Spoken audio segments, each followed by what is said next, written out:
Okay, ladies and gentlemen, just for information, we are live streaming this meeting as of about now. So I'd first of all like to wish everybody a very good morning. Thank you for coming out on, it seems a teeny bit parky outside, but so thank you for coming. And welcome to this meeting of the Planning Policy Executive Advisory Panel held here in Corby on the 14th of December. I think my first rather pleasant duty is to welcome Councillor Robin Carter as a full member of the panel. So welcome, and we are always very much looking forward to all the insight and wisdom that you will bring to this panel, so we're looking forward to it. And let's move to apologies for non-attendance, please. Thank you, Chair. We've received apologies from councillors Mark Deering, Barbara Jenny, David Jenny and Stephen North. Okay, thank you. Well, that's fine and all noted. And item 2, are there any declarations of interest from members? I hear none. Excellent. So now we move to the minutes of the meeting which was held on the 24th of October. You might remember that in Thrapston, where we had a presentation from First Renewable Developments and Michael Sparks Associates regarding the Kettering Energy Park. Are there any comments as to the accuracy of those minutes? Okay, thank you, and I'll sign them as a true record.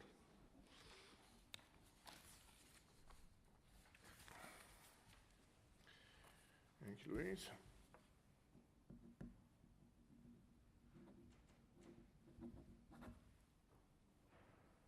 What's today? 14th.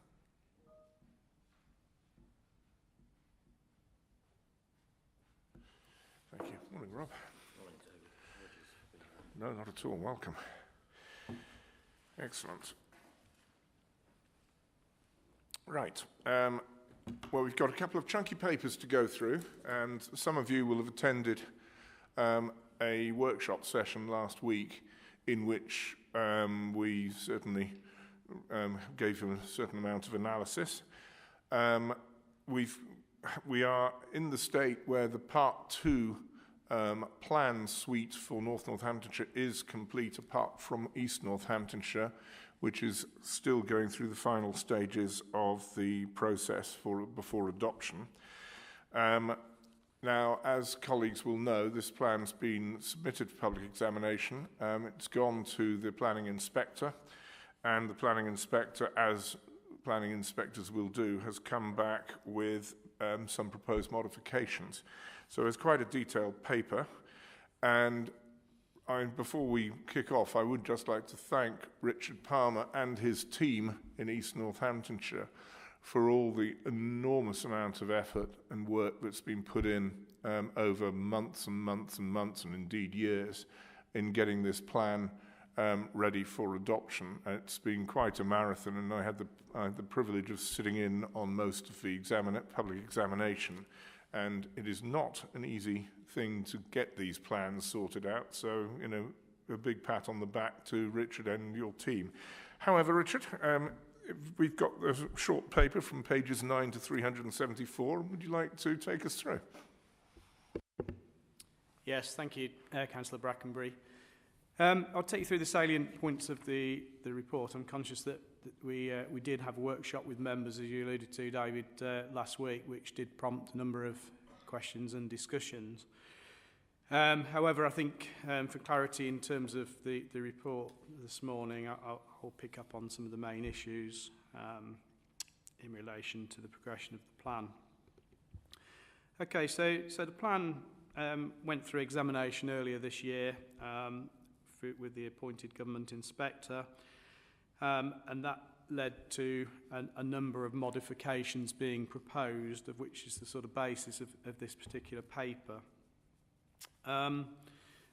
The examination sessions finished in May of this year, but there's been ongoing discussions and action lists being responded to with the inspector. Those have now completed, hence the report to members this morning in terms of the way forward. If I take you through the main points of the report background, the process for setting out the modifications is set out in 4.3 of the report.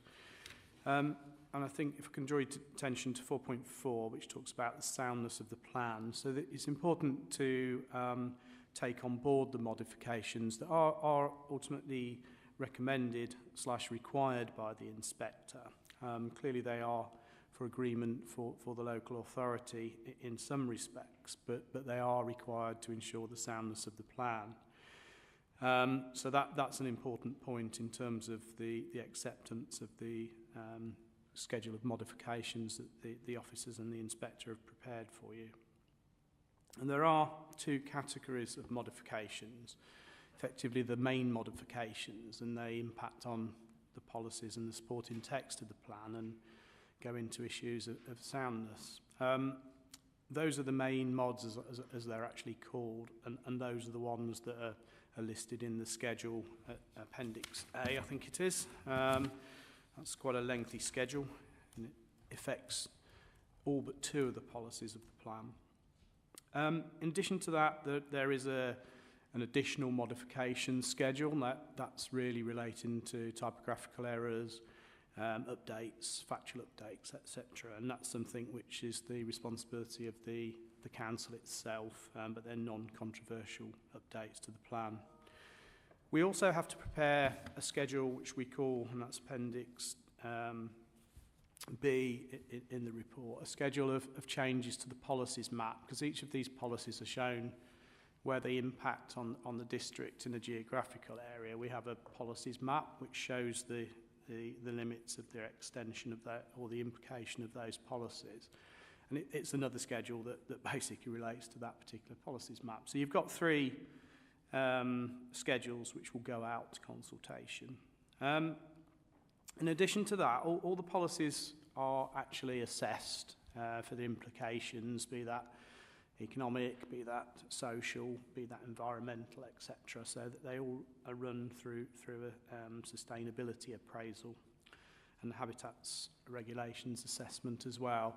Now, obviously we had that done for the main policies, but because there are a number of changes to the policies, we had to have that rerun. So that, again, has been done, and that forms part of your Appendix C to this report. And the good thing about that, I guess, is that those policies were found to not have any sort of overall negative effects in terms of the input or the changes to those policies. So again, that was acceptable from that perspective. Okay, so that's your background to your appendices. In respect of the modifications, only the inspector herself can recommend those modifications. But as I say, I think it's important from the council's perspective that we take heed of those recommendations. What happens next? Well, in terms of the modifications, once they are endorsed by the council, they will go out to statutory consultation for a period of no less than 6 weeks. And we anticipate that taking place early in the new year. That would obviously provide the opportunity for further representation on the modifications, but they would go direct to the inspector to consider, and they would obviously form part of a response in terms of the final report to the council, which we're sent for fact-checking and agreement. We would then move towards the procedures for adoption of the plan. So that's the process, and we're hopeful that can take place reasonably quickly after the agreement, which is a delegated agreement between the Executive Member for Growth and Regeneration, Councillor David Brackenbury, and the Executive Director, George Candler. But obviously any comments would be fed forward from this particular advisory panel.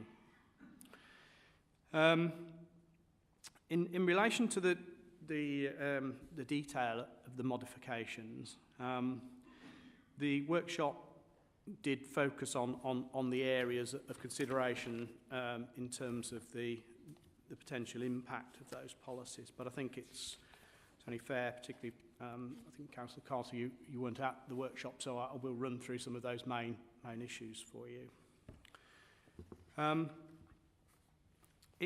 What does the plan seek to achieve? Well, it seeks to meet non-strategic allocations and designations. So from the East Northants point of view, it made allocations, housing allocations in the plan, particularly at Oundle, and some additional land at Rushden. So those making up the shortfall in terms of the plan period. It was also designating key employment areas and looked to protect some of the employment areas within the East Northamptonshire area. It looked at a number of regeneration sites within the town centres and proposed development briefs to be taken on board through town strategies to develop those out further. There were changes to some of those policies, a lot of them related to detailed criteria. The biggest change, I think, in terms of the delivery of the housing policies related to the Rushden East proposal, whereby the detail of that particular proposal was set out in what we call a master plan framework document, which formed part of the local plan. The inspector, however, determined that the detail in that particular framework was much too detailed for the plan, and that was proposed to be decoupled from the plan, and indeed that's what we'll be consulting on over the coming weeks.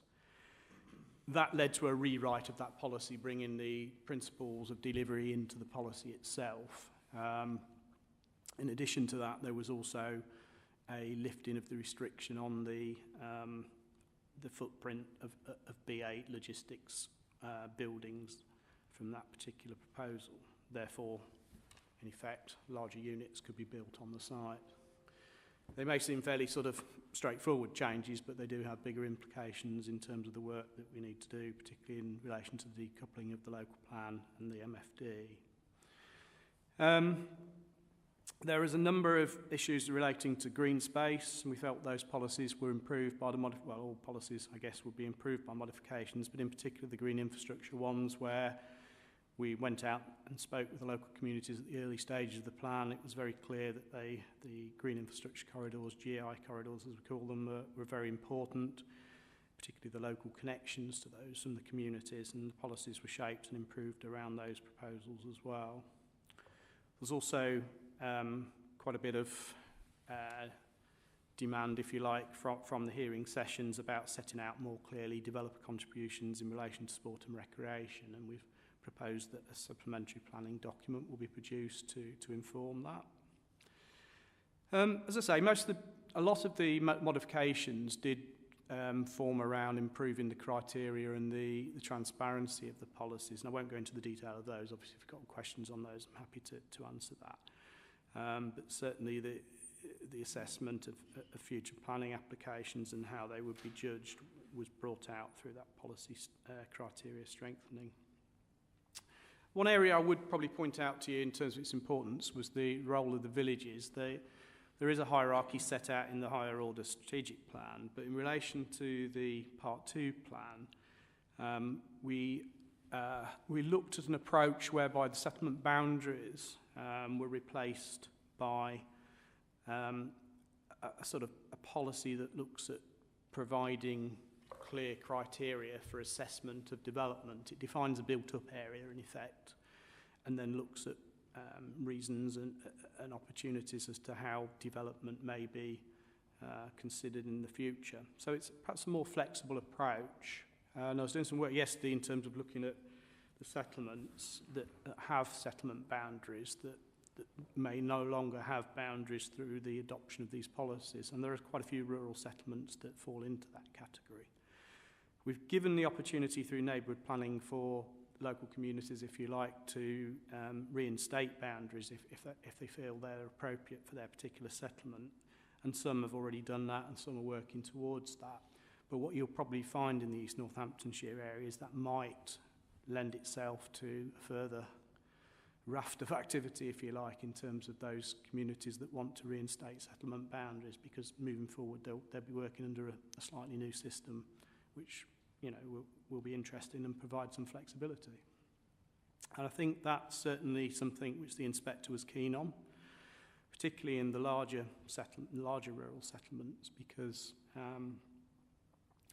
we understand, I should say, from the housing delivery figures that the pressure from some of the delays to the bigger urban extensions has meant that the success in the larger villages in terms of meeting development needs has meant that they've exceeded their total already, and there's clearly pressures to consider the roles of those moving forward. But that's perhaps for another day as well, through the local plan, through the strategic plan review.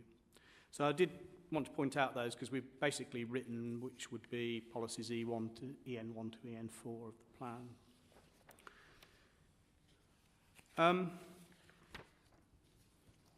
In terms of further detail, I've touched on the sustainability appraisal.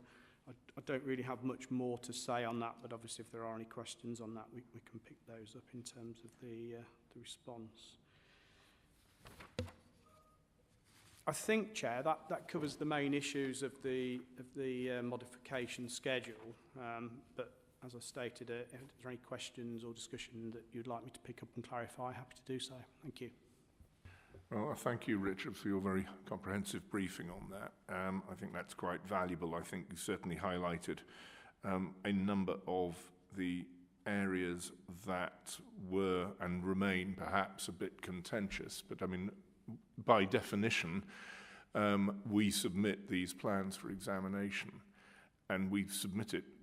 It is East Northamptonshire, as it then was. It was East Northamptonshire's idea, and it's up to the inspector to determine how it interlocks into everything else. And naturally, there will always be modifications put forward. I think one of the points which you've just made, Richard, is very useful because of the criteria basis for settlement boundaries rather than a delineated line on a map, which is what we had in the previous Rural Northumberland Thrapston plan, which caused some controversy in itself. When we were composing this plan, we were trying to provide protection for communities that were coming up with these, at the time, newfangled neighbourhood plans, and provide protection for communities which are not moving forward with neighbourhood plans. And we're still, a couple of years later, we're still in very much the same position. There are communities which have embraced neighbourhood plans and have set out their own development agenda, as it were, and there are communities which haven't. So we've still, there's still a balance to be struck. There is so much else that you raised in your briefing, which, and obviously the Russian East Master Plan was disappointing, but not unexpected, that the planning inspector ruled that the plan itself could not form part of a development plan document. And the plan has to become more of a supplementary planning document, and obviously there could be issues regarding weighting, and also in terms of the Rushden East Master Plan, the deletion of the floor space limit for B8 was not unexpected, but again was disappointing. But anyway, here we are. So I'm going to throw it open, and do I see any would like to chip in? Anybody? Yeah, Robin. Thank you, Chair. Quick question. Basically, I obviously I missed some of but the Rushden Diamond site. What's the situation? What's going to be done on that? Because I thought the grounds was on, Rob might know, it's on the lease where it wasn't allowed to be touched. Because I thought Max Griggs put a policy on it where you couldn't do anything with that piece of stretch of land. Okay, through you, Chair. Yes, thank you. I mean, Rushden Diamonds had a policy, or has a policy in the plan.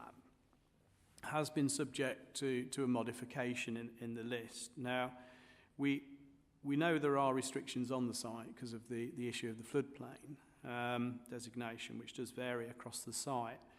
effectively we've allowed the opportunity for mixed-use development on there. It does restrict housing on the site, but one of the issues that came up during during the representations before we submitted the plan was an objection from Sport England in relation to the loss of playing field provision on the site, which we took issue with, I think is the right word initially, because we felt that because the use had ceased a little while prior to the submission of the plan, it was a number of years actually, that we felt it wasn't applicable that any future development should incorporate the loss of playing pitch provision. However, that objection stirred, and we had to do some work on that after the hearing sessions with the inspector. We produced an action note, which effectively ended up in the statement of common ground with Sport England and to reach an agreement. And that agreement was to provide some alternative provision to the loss of those facilities. Now that's an addition that, as I say, will find itself in the modification schedule which you've got attached to the report. But I think the bottom line is that there is flexibility in moving forward, but it's difficult in terms of the realisation of the site being developed. And it's a brownfield site which does have problems, and we recognise that, and we certainly would encourage and wish to work with a promoter or developer to take that site forward, bearing in mind that there are some restrictions and difficulties in doing that. So I think hopefully the policy does provide a way forward to do that, but it's not a carte blanche to open up the site to all forms of development because of those restrictions. So I think there's that tension between, you know, the expectations or aspirations of a developer and the realities of the site itself. But certainly, you know, it's a site in the plan that the council wishes to see brought forward and developed and not left to sort of its current situation, if you like. Can I come back to, fair enough, you've answered all that. How far do you go? Because if you go over the bridge, over the A6, you got the travellers and the scrapyard. How far are you looking? Is that going to affect all that, or? In a word, not directly from that particular policy. It really features on, or focuses, I should say, on the Russian and Diamond site itself. However, I mean, there are policies both within the Part 2 plan that look at regeneration as a whole, and principles around sort of town centres. I know it's slightly out of the town centre, but how communities can be taken forward. And also the strategic plan's part of the development plan, so again, that does the same. And I'm certainly aware that Earthling Borough as a town council have engaged with a planning consultancy to look at taking forward a neighbourhood plan, which again could look at opportunities. I mean, we've also got proposals where we look at, as I mentioned in the summary on the report, protecting employment areas. But then there's the question of what we do with those that aren't protected or aren't the absolute ones we wish to keep. And again, there's flexibility in the plan to consider applications in terms of how those areas can be developed or move forward. And again, where there's council ownerships, what the council's role is in terms of bringing forward and redeveloping those areas. So I think in summary, whilst this is a specific policy to Russian and Diamond site, I see no reason why the council can't be more proactive in the future, and it will be. The plan effectively, when it's adopted, is in some respects a starting point to then implementing it and making sure that all the policies and proposals, where they can be, are taken forward or encouraged to be taken forward. So yeah, in terms of the wider area, certainly we would encourage and be part of hopefully that move to try and look for regeneration, which, you know, I feel it is an issue for Earthling Borough. Okay, and thank you for that. And following on from that, because obviously the Rushden Diamonds site, there was, as you put it in your report, there's a requirement to recognise the need to provide mitigation for loss of playing pitches. When you are, could you just take us through 4.17D, which is the policy EN 10 about the enhancement and provision of open space, and how that might cater to that, and what the inspector's thinking was? Yeah, I think in terms of the open space, it's certainly about. I mean, we've got a background document, if you like, which is the KKP study, which was undertaken for sport and recreational provision, but also open space as well. So there are standards and requirements in there, and that relates to developer contributions as well. And I mentioned about sort of a supplementary planning document, which was proposed to be updated and incorporate some of the requirements that the council needs to ensure its open space and its playing pitch and recreation facilities are as good as they can be moving forward. And not only that, it's also that it can sort of maximise its ability to ensure that developer contributions are used efficiently and that we can actually provide the requirements that we would like. So all that's wrapped up, if you like, in the reviews of those particular policies, which the inspector did look at quite closely in terms of how they were applied in terms of thresholds and locations as well. So there's a little bit of work to do beyond the plan. It's not just about the adoption of the plan, as mentioned a few minutes ago. It's about the implementation of that as well. And some of those implementation procedures will require additional documentation to ensure moving forward. I suppose one thing I would add, it's perhaps not as straightforward as it used to be in terms of, should East Northants do a document in its own right? Well, probably not. It should be something that's rolled out across Northamptonshire, so there's some consistency. I'm aware that some work has started in that respect in those areas, but clearly we'll have to ensure that the comprehensiveness of the approach does relate back to not just the examination that we've had recently on this plan, but also the other two part 2 plans as well. So, yeah, there's additional work to be done in that respect. I mean, I think in some respects, obviously this Part 2 plan is a Part 2 plan that was originally put together by East Northamptonshire Council, as it then was.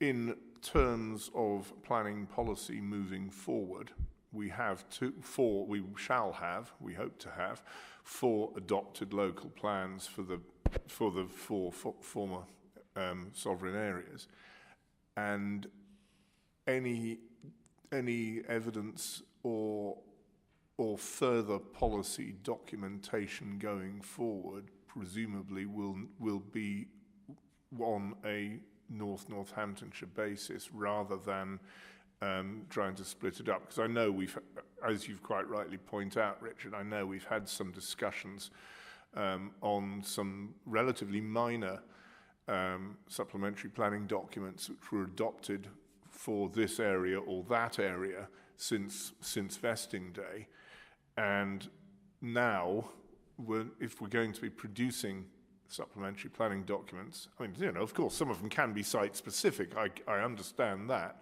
but if we're going to be producing overall supplementary planning documents, it would make good sense for them to cover the whole area and take evidence and consultation from the whole area. Yeah, if I just come back briefly on that, David. Certainly, but I do, in my opinion, I do feel that, it's quite a big area, Northamptonshire, and I don't see why those documents can't reflect in certain sections the individual former council areas if there are policies that take on a sort of, should we say, a more local approach to those particular areas, because within that area there is a mix. You've got the more urban centres of Corby, Kettering, to some degree Wellingborough as well, and then perhaps some of the rural communities of East Northamptonshire and some of the areas beyond those urban towns that I mentioned. And I think, it's not necessarily a case of one size fits all in the policy. The strategic plan recognises that as well, because that covers the whole area, but does provide some opportunity for policies to address issues that local communities feel are more opportune, if you like, to their particular locality. And I think it's important that if and when we produce the supplementary planning documents, that they recognise that and they don't try and sort of impose a sort of blanket approach across the whole area, but they recognise some of the local issues or the character and vernacular, if you like, of particular areas. Not, you know, that's not a difficult thing to do. That can be broken down to reflect that as well. So it's a combination of the two, I think. Yeah, many of them will be site specific or have a particular theme about them, which of course has to be addressed in whatever the area is. I mean, there is no point having the potentially emerging SPD for the Rushden East Master Plan being a it will be a North Northamptonshire document, but it won't really have much impact on Corby, say. So, of course, it will depend what it is we are doing in this or that supplementary planning document. Sorry, did anybody else want to talk before I hog the microphone? No? Okay. You will have seen, Richard, a number of emails regarding town centre sites in Rushden, and thank you for your responses. But I just wonder if you could just quickly summarise them for the benefit of the panel. Yeah, thank you again, Chair. There's been an email exchange following the workshop session last week in relation to I guess a specific policy in Rushden Town Centre regarding bringing forward or the proposed redevelopment of the splash pool and the Wilkinson site in the town centre. But it could have been any site really in terms of the approach that I'm just going to respond on. Effectively, we had a sort of schematic diagram in the local plan that set out the outlines, if you like, of what that site could achieve through redevelopment. And there was quite a bit of discussion at the hearing session about the details of that and some of the other sites as well. I think what's important really, though, to stress is that, you know, these sites aren't set in stone. The boundaries are there to provide an opportunity to bring forward a redevelopment, but they're not proposals that can't be subject to further change as they come forward. Now, that degree of change should really reflect, I think, the essence of what's in there. So, for example, if you were looking to treble the size of it, I think it might materially change it. But certainly if there are opportunities on adjacent or on the edge, if you like, of those proposals, they can be flexible and they can be brought forward to consider other opportunities, because at the end of the day, the proposals in the town centres about reimagining the opportunities for bringing forward work in town centres in modern day, and we recognise that some of the centres do need, you know, further assessment and assistance, if you like, to ensure that they achieve you know, modern towns that are fit for purpose, if you like.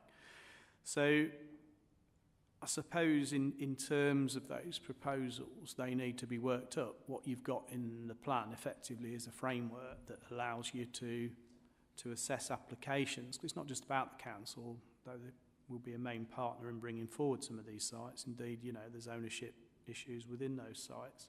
It's also a combination with private sector investment in a number of areas as well. So we have to provide some sort of guidance in terms of what may or may not be acceptable moving forward, and that's what we've tried to do through the policies of the plan. And again, I think there will be flexibility moving forward in terms of being able to achieve that. So that's what that offline, if you like, discussion was in terms of the particular proposal relating to the Wilco site. Thank you, Chair. Well, thank you very much. That's useful. Okay. Are there any other thoughts or comments? Sorry? Anne, yes, please. Officer Simon James was first. Just a very quick comment. I welcome that the inspector corrected some of the jargon that's maybe a little bit out of date, because planning is a very impenetrable area for many residents, so it's good to update the jargon. It was just a small comment on material. But you've done a lot of work on this, and the workshop was useful. Oh, Anne, I mean, you're absolutely right. It can be a heavily technical subject, and it is not easily accessible. But it's important, and you know, we do want to have the widest engagement as is possible. and not just with your sort of established stakeholders, developers, and various groups who we statutorily consult with, but also with residents and members of the public and so forth. And everything should be taken into consideration. Doesn't mean what you say necessarily goes, but that's the way it is. But it is been quite good in terms of the thousands and thousands of responses to the various consultations that we've received throughout the lengthy process of getting this plan ready for in examination. And now, once again, it's off to a 6-week consultation with the modifications. And again, I think it's probably useful just to pass on thanks to everybody who did consult, in that, as I say, we can't please everybody all the time, I know, but it is always useful to get feedback, and that feedback is always taken into consideration. Okay, Simon, sorry, I beg your pardon, I was totally ignoring you. Thanks, Chair. Just to follow up, obviously, in terms of retail strategy and town centre strategy, and you reflected on the sort of site-specific correspondence regarding Rushden, and as flagged in item 5, included in the covering report and the appendices, we've commissioned retail advice to inform the strategic plan and other documents, and an important part of that piece of work will be town centre strategies and recommendations. So it was just to flag that in terms of the ongoing town centre strategy approach and the evidence to inform them. So thank you, Chair. Well, thank you. And of course, town centre strategies will be very central to the next paper we'll be considering in a moment. And, you know, the strategic thinking behind town centres as we move forward to a plan which may go out to 2050. It's going to be quite important. Okay, Richard, yep. Yeah, if I could just finish one final point from my perspective, Chair. Just to say that we had an interim hearings letter from the inspector following the close of the examination, and it suggested that with these modifications that are being proposed, then she saw no reason why the plan wouldn't be found sound. Of course, we await the representations to the modifications, but that's a good place to be in from the council's perspective. Yeah. So just to end on that note, really, from my point of view. Thank you. No, thank you, Rich. And it's always good to end on a positive. You know, that is good. And she was a fairly scrupulous inspector, and it was not easy for officers when they were being interrogated on the various aspects in the plan. So the next steps are that once the endorsement of recommendations made by the inspector has been agreed, officers will prepare the schedule of proposed modifications to be published for a statutory 6-week period of consultation early in 2023. And any representations will then go back to the inspector and will inform the inspector's final report, which will enable us to progress the plan for adoption, assuming we don't slip on a banana skin on the way. So if there's no further comment, okay. The recommendation at 3.1 is that members note the content of the report and that any comments or observations raised be taken into consideration via delegated decision-making through myself and the Executive Director for Place and Economy. And may we duly note that. Okay, that's passed. Thank you. Right.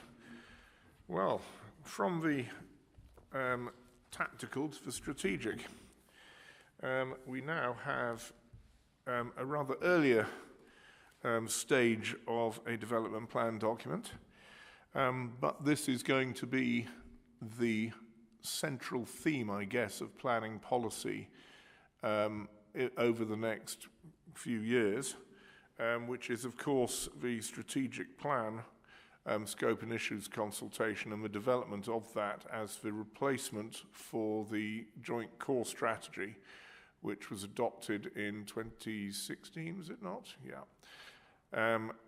So, first of all, the joint core strategy was a remarkable document in that it was a Northamptonshire document well before its time because of the previous great work done by the Joint Planning Unit and the Joint Planning Committee, which for many years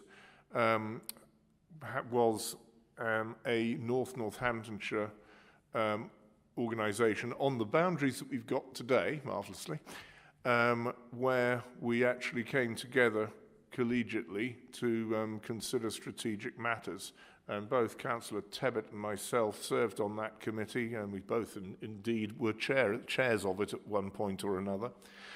And I just think it's probably worth paying tribute to everybody who worked for so many years on that. However, as with all development plan documents, the Joint Core Strategy gets a little long in the tooth and needs to reflect developments coming forward. And so now we've come through vesting day. The next step is to do a strategic plan for Northamptonshire, which I know Simon James is going to take us through. And, I think it'll be a useful discussion. Thanks, Simon. Thank you, Chair, and thanks for your excellent summary of the strategic planning work over many years in Northamptonshire.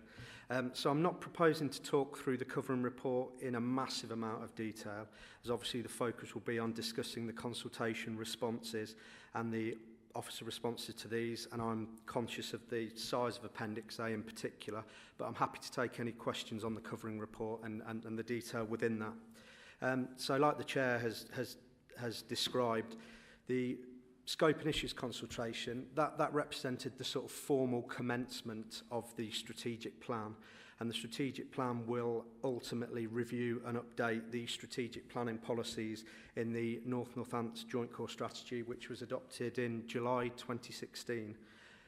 As para 4.4 sets out, we had a very healthy response rate to the consultation. We used a variety of mechanisms consultation mechanisms that are described in the report, and I think it's worth noting that the response rate was higher than at previous stages of the Joint Core Strategy.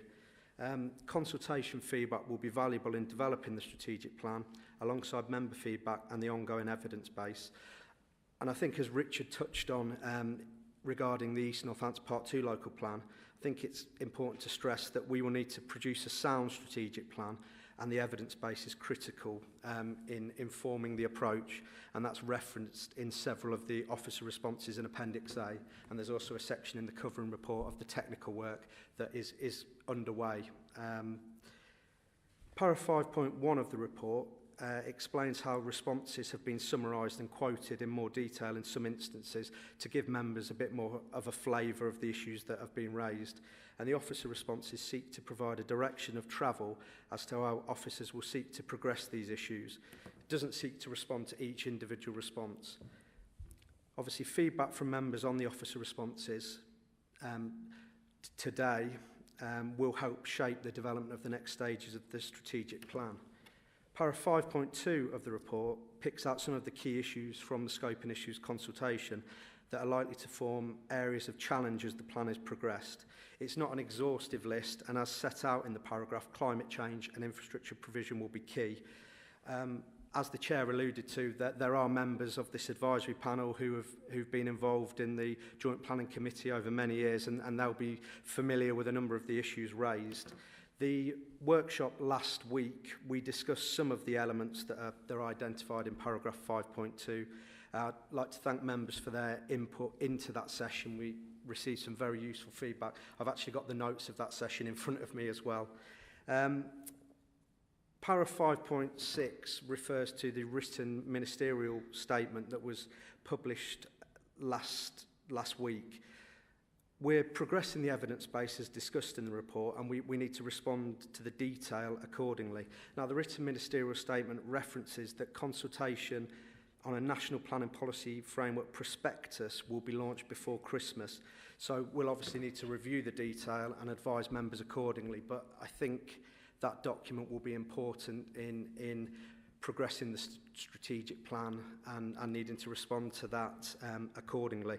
I think it's just worth highlighting, Chair, you've referred to the plan period, and it was touched on briefly at the workshop last week, that in terms of the statutory plan period, as discussed at para 5.7 of the report and in response to question 4 in Appendix A, officers consider the statutory plan period of 2021 to 2041 is appropriate, and that's explained in the appendix.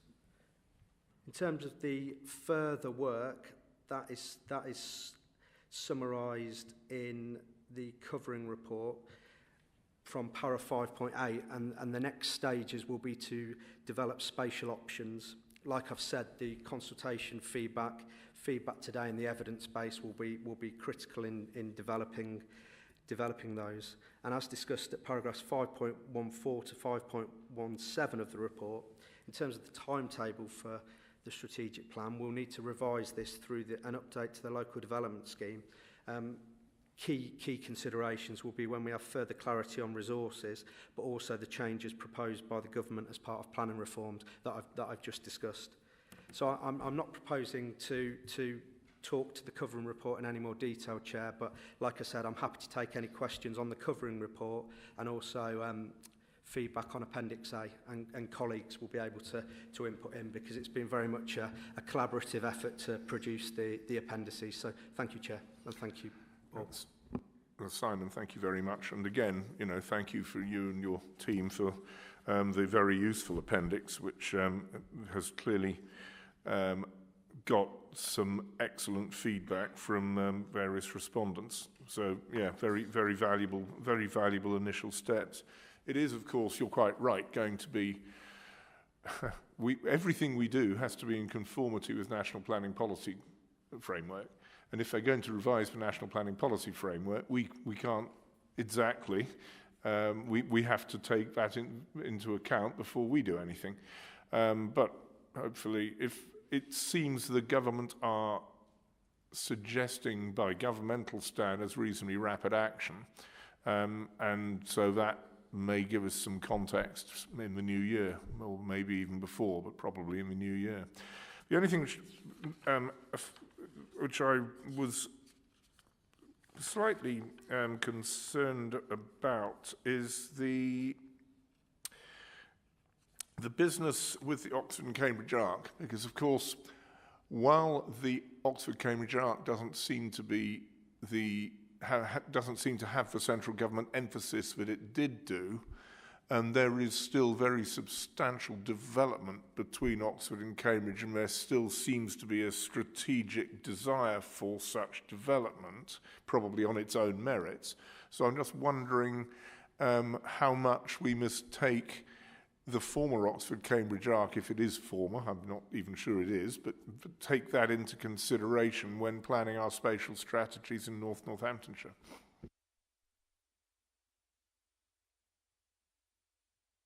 Thank you, Chair. In terms of the ARC, as I say, officers understand it and is discussed in the covering report, our understanding is that the ARC spatial framework will no longer be progressed.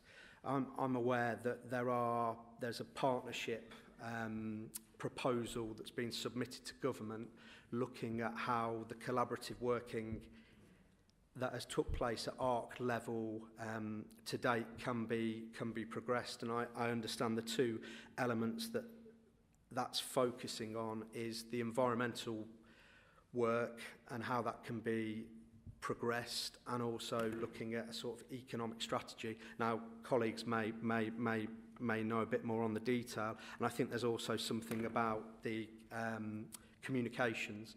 So as set out in the covering report, but in particular in the appendix, when we progress the strategic plan, we'll be looking at the opportunities, particularly economically, that are provided for by the ARC as a geography, and we've certainly asked the consultants who are undertaking our housing and economic needs assessment to look at how the strategic plan can respond to those, because members have been very clear about the importance of a balanced economic strategy and seeking higher value employment. So that is obviously going to be important to respond to that geography.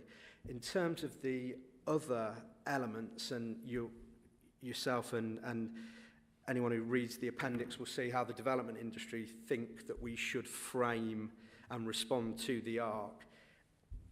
In the absence of the spatial framework, that potential pressure at that scale, that mechanism has gone away. And I think in terms of local housing need and the approach and the kind of quantum that we plan for, our local evidence through the housing and economic needs assessment will be key.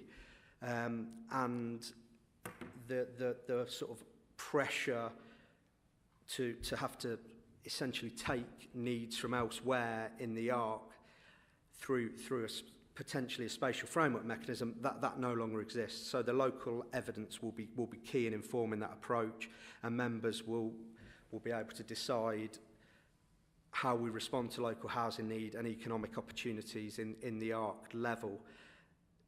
It's also worth pointing out, and it is covered in the appendix, that in terms of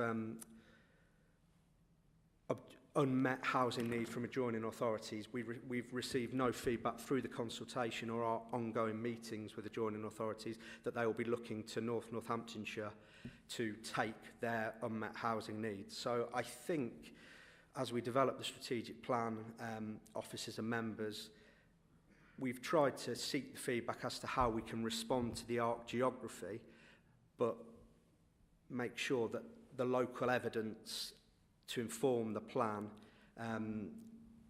is key. I think I discussed briefly the sort of partnership arrangements that are being proposed to government, but certainly the environmental element and the environmental principles, further sort of collaborative work on that and how they can perhaps be implemented, and further evidence that might support the strategic plan. I think that could be really valuable. So sorry for the rather lengthy answer, Chair. Hopefully that's clarified, and I'm happy to clarify anything. No, it's a very valuable answer. So in a sense, the geography remains. The pressures that caused the ARC to come into being in some ways also remain, but there isn't the strategy that there was. I mean, it brings us also into another one of my favourite subjects, which is logistics and economic development. And of course, there is a lot of economic development associated with a trend from Oxfordish to Cambridgeish, and there's a lot of development. And of course, while we recognise a strong demand in the logistics sector, of course there is, because of its geographical position in the UK, for this area, basically.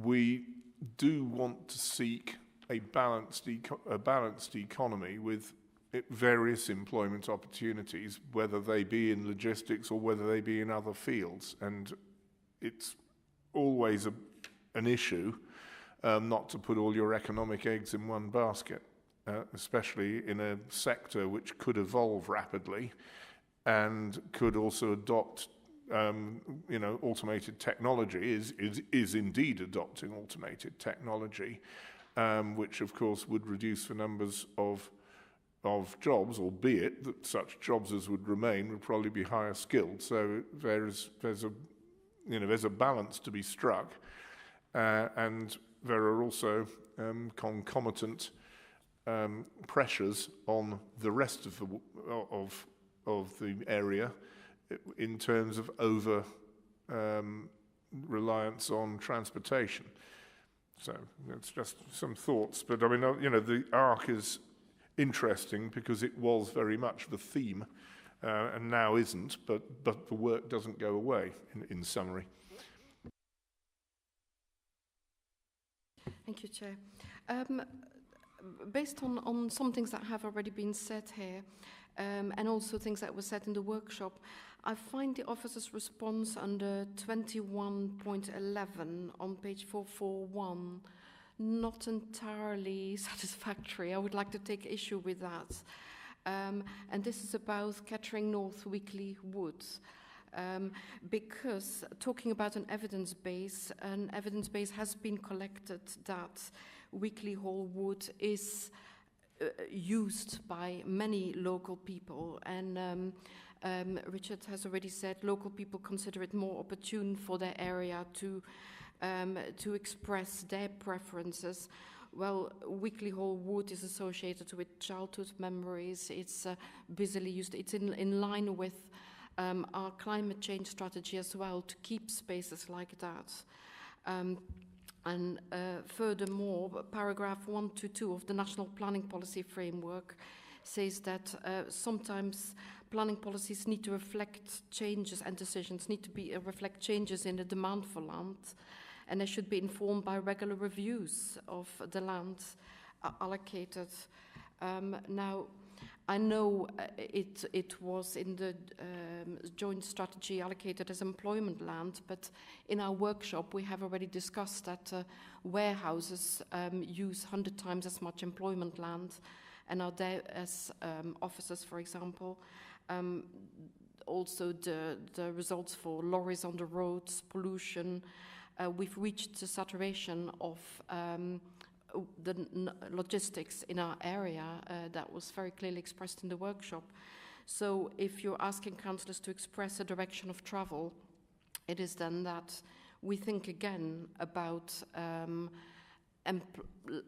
land set aside for employment land that is at risk of being used inefficiently, where local people have expressed a clear view, and I think the high number of responses was driven by this particular issue as well.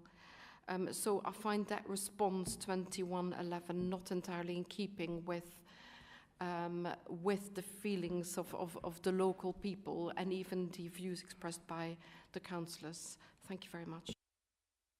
Okay, thank you, Anne. Would you like to respond? Thank you, Councillor Lee. In terms of the wider officer response to logistics, what the response seeks to do is to recognise the demand nationally and across the SEMLEP area, which was emphasised in responses from the development industry, but that this should be managed appropriately as part of a balanced economic strategy, which reflects the concerns raised during the consultation and also at the workshop.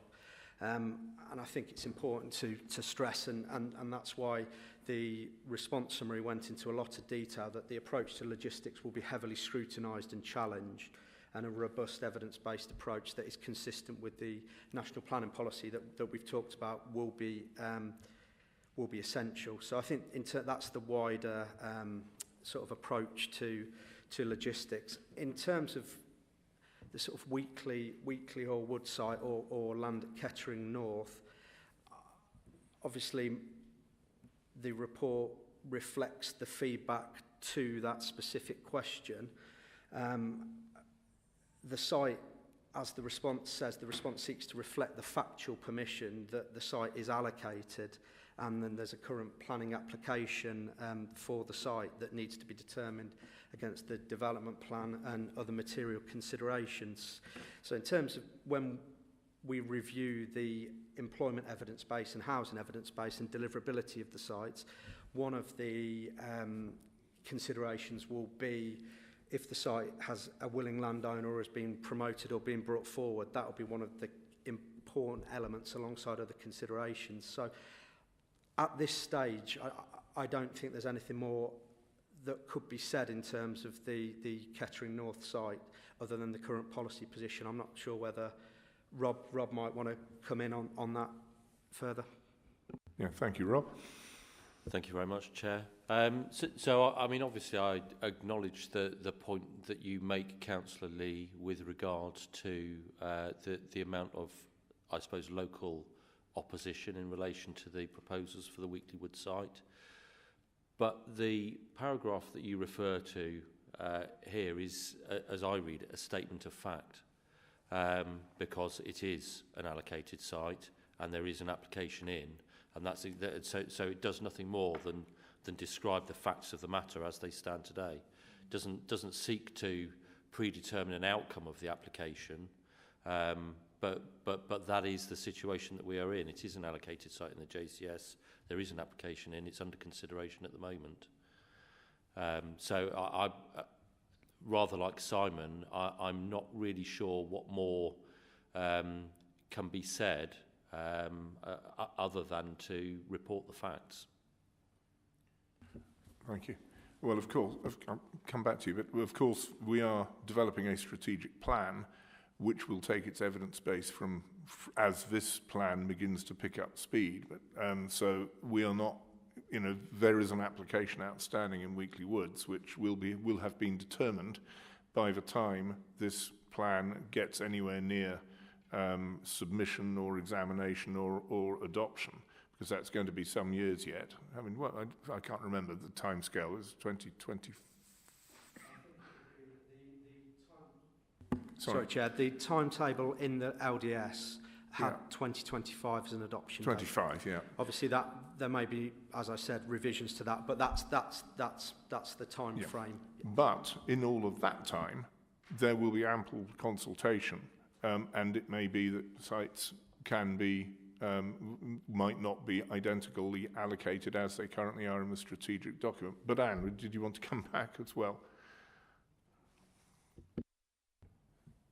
No, I mean, sites are deallocated. Often it goes in the wrong direction. Green sites that are deallocated as green sites and are allocated as building land or employment land. But it is possible in terms of climate change, I believe, to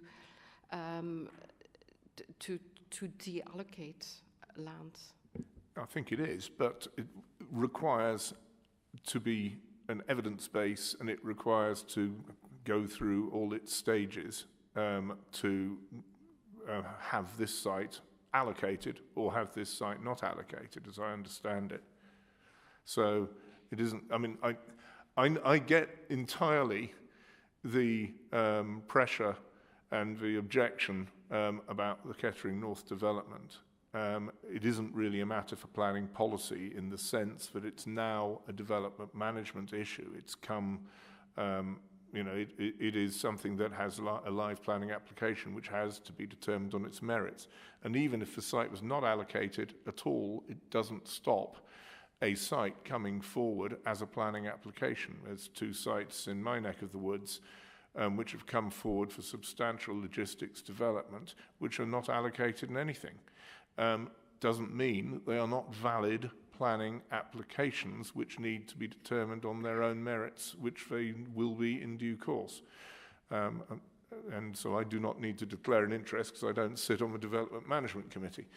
But, you know, absolutely, I mean, we do understand that there is a lot of controversy over the Kettering North planning applications and you know, the plans for it. So, you know, but feed into the consultations on this strategic plan as it moves forward, and also, of course, make sure that when the development management issue comes up, that your comments are duly noted, which I'm sure they will be.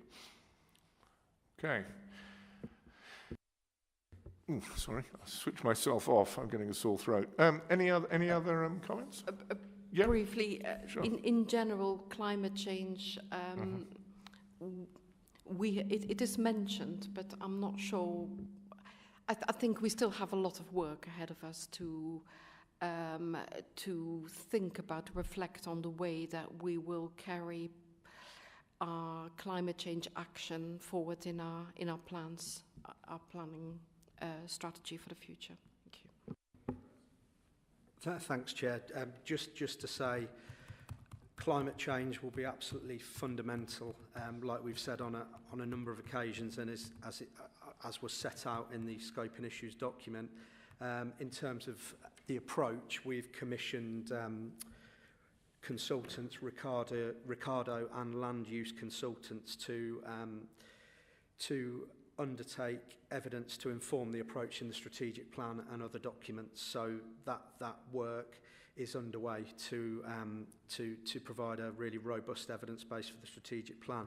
Just in terms of the sort of the issues regarding access to nature and landscape areas. And in terms of the questions towards 31, 32 onwards in the scope and issues consultation, we received a huge amount of feedback that can inform the approach, and it's just worth emphasising that there's a significant amount of work underway to inform the approach to these sort of environmental policies in the strategic plan, and the sort of review and refresh on the approach to green infrastructure corridors.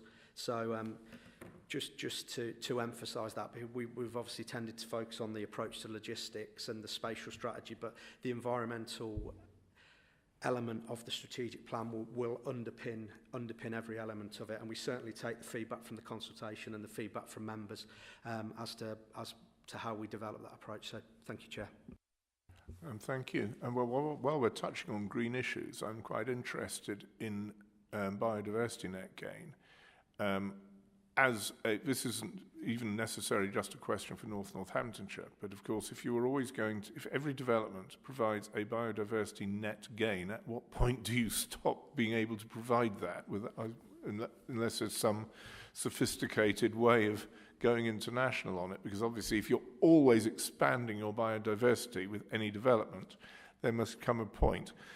But in terms of the 20% potential target that was discussed at question 32, are we going to get a lot of pushback that it's a aspiration rather than something that can be imposed? I'm just wondering.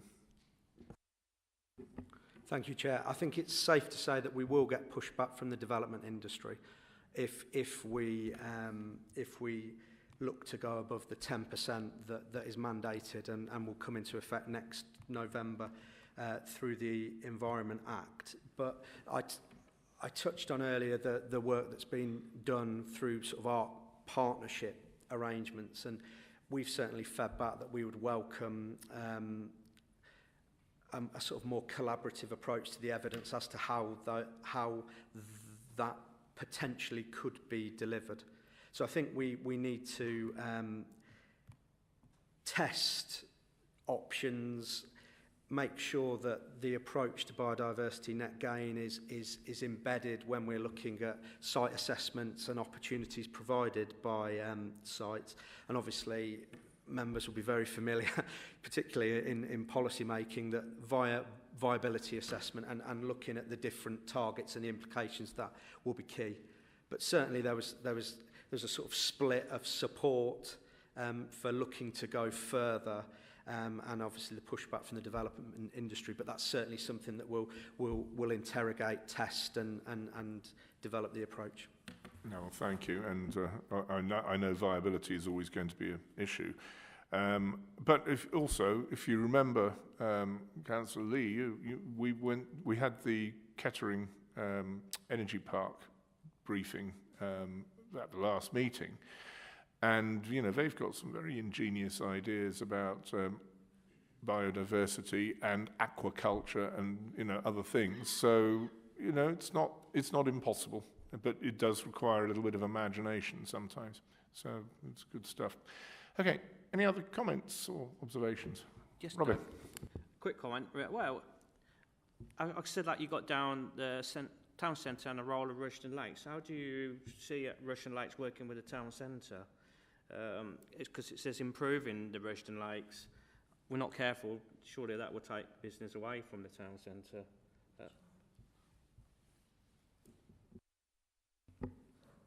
Thank you. That's a very good question. A very good question that has received some very useful feedback in the consultation response.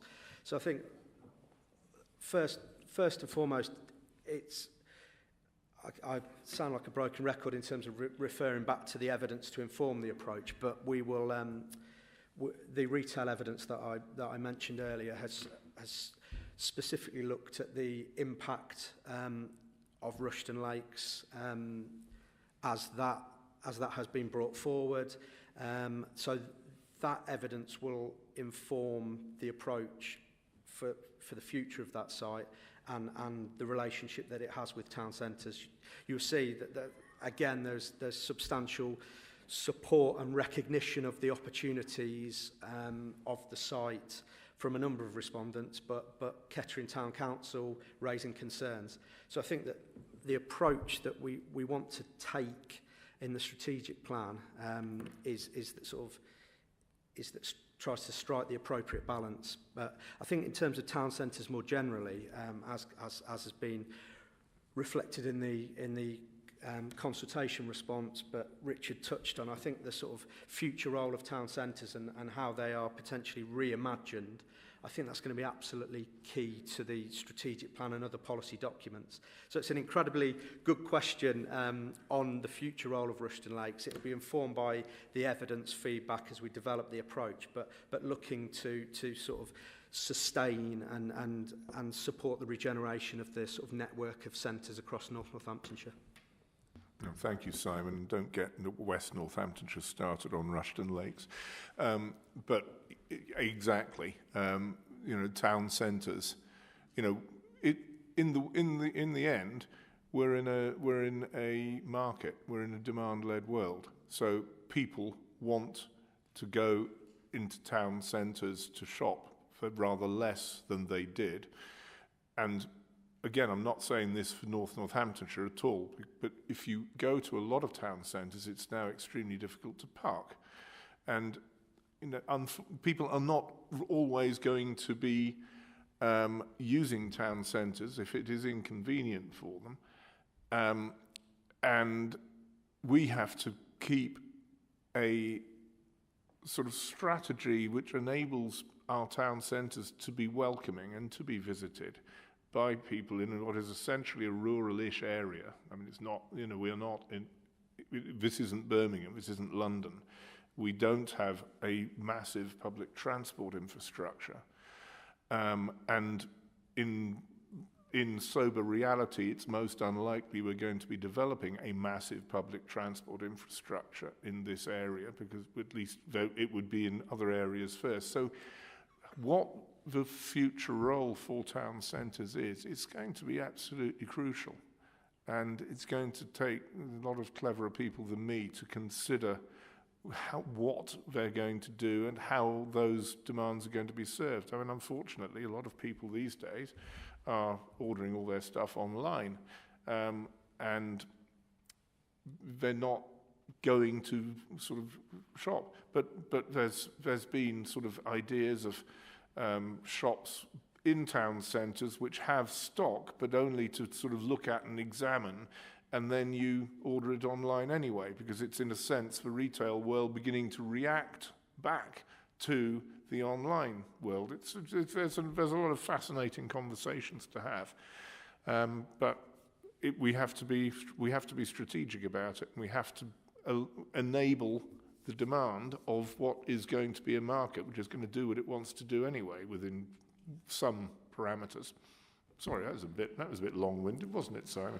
Thanks, Chair. Just to pick up another point on town centres, I've obviously focused on it from the strategic plan, sort of planning policy framework point of view, but it's worth setting out that we had some really interesting responses that might perhaps be outside the scope of the strategic plan, but we'll certainly want to feed these back and work with other service areas within the council, so that they're aware of the feedback and can respond accordingly. And something that I was aware of is the app that's encouraging people to visit town centres. So obviously the focus very much on the planning policy and the strategic plan, but there'll be other delivery mechanisms outside of that can hopefully support the regeneration and sort of sustainability of town centres. Brilliant. Okay. Any other comments, thoughts or observations? Right. Well, thank you very much for your comments and input in this. I know it's very much welcomed. I have seen pens racing across pieces of paper. I think we're moving to the a very important early stage of this this strategic plan. So at 3.1, we are being asked to note the responses as summarised in Appendix A, provide feedback. I think we provided a little bit of feedback, both here and in the workshop last week, to that consultation feedback, and note the further work that officers will be needing to undertake, and will obviously all be communicated with as this develops. May we duly note this at 3.1? Okay. Lovely. In that case, thank you. We just have one item yet to consider, and that is the executive forward plan. Robin, what happens is that at each meeting of the various EAPs, there's just a quick item on what's happening at the executive going forward. These are only key decisions. Some of what we are doing, we are taking a paper on the Planning Advisory Service, which is quite an important paper, but it's not in terms, it's not a key decision, so it doesn't appear on the executive forward plan.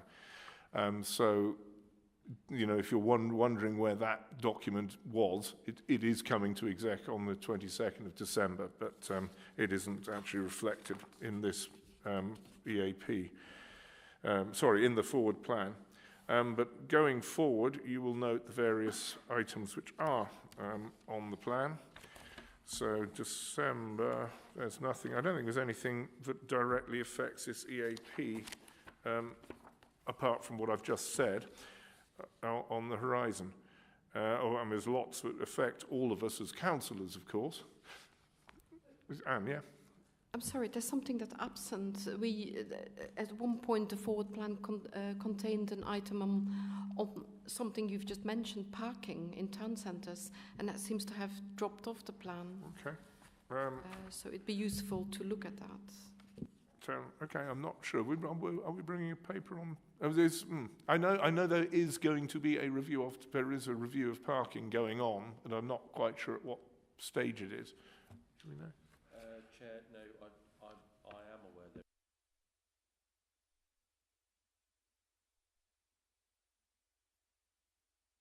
Chair, Councillor Lee's quite rightly asked me to put my mic on. Yes, so Chair, through you, I am aware that there is a review of parking being undertaken at the moment. That's not obviously by the planning service, it's by the Assets and Environment Service Group, because obviously they control the council's assets, including car parks. So I believe it's underway. I'm not quite sure of the timeline or obviously how the outcomes of that will be reported.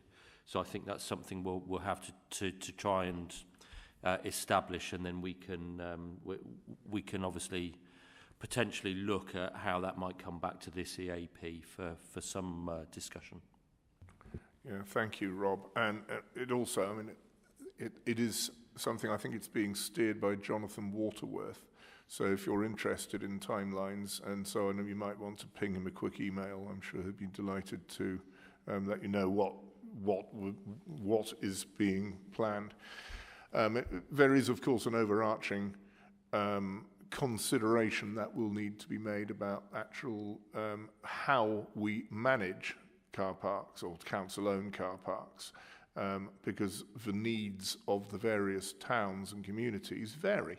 So, you know, a car park strategy in Kettering, where you've got the hospital and where you've got a mainline railway station, may differ from a car parking strategy in Oundle, where you don't. So that is a different piece of work, which also needs consideration. And if I get any wind that it's coming up, I'll let you know. Okay. So that was the executive forward plan. Any other thoughts or comments?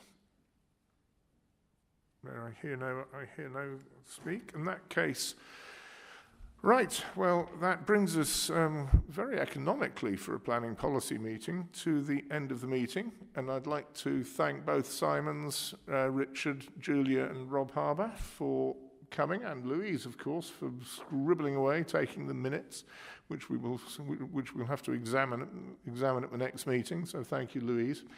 But thank you all very much for your input and for your wisdom.